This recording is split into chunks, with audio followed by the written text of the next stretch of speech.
ہمارے طریقہ کار یہ ہے کہ ہمارے علماء کرام یہ علم پڑھے ہوئے ان سے فیصلے کروانے چاہیے.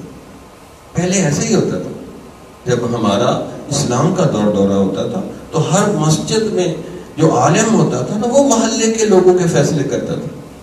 یقین کریں اب بھی ایسے ہی ہونا چاہیے کہ جو علماء ہیں وہ فیصلے کریں. کوئی جھگڑا ہو گیا، کوئی اختلاف ہو گیا، تو پہلے زمانے میں علماء فیصلے کرتے تھے. اب ہم نے ان کو بس مسجد تک محدود کر دیا. ہم نے جی شادی حال میں چلی گئی اور سارے کام ادھر ادھر لے گئے، مسجد کو بس نماز کے لیے رکھا. حالانکہ مسجد ہی سے فوجیں روانہ ہوتی تھی، مسجد ہی میں عدالت لگتی تھی، مسجد ہی میں سارے جھگڑوں کے فیصلے ہوتے تھے حضور کے زمانے. جب سے ہم نے مسجد کی مرکزیت کو ختم کی ہے تو دیکھ لو بکھر گئے. تو علماء کرام کی اگر کسی تربیت ہوئی ہو یہ فیصلہ بھی کر سکتے ہیں، مسئلہ بھی بتا سکتے ہیں، بہت ان کے پاس علم ہوتا ہے. جب تھوڑی سی تربیت ہو جائے تو یہ بڑے بڑے فیصلے کرتے ہیں. پہلے زمانے میں ہمارے بڑے بڑے علماء یہی فیصلے کرتے تھے. ان کا اتنا روب اور دبدبا ہوتا تھا. میں پشاور میں گیا ہوں، وہاں ایک محاورہ بھی بنا ہوا ہے،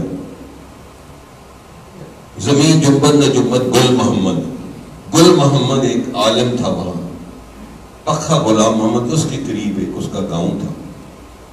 تو وہ اتنا جڑا عالم تھا کہ پورے علاقے میں اس کا ڈنکا تھا کہ پورا علاقہ ایک طرف، وہ اکیلا ایک طرف، بس بات گل محمد کی چلے گی.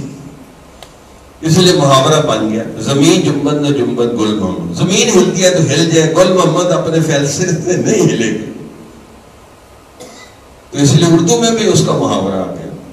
تو جب میں اس علاقے میں گیا تو وہاں ایک دوست نے بتایا کہ یہ گل محمد کی قبر ہے ادھر.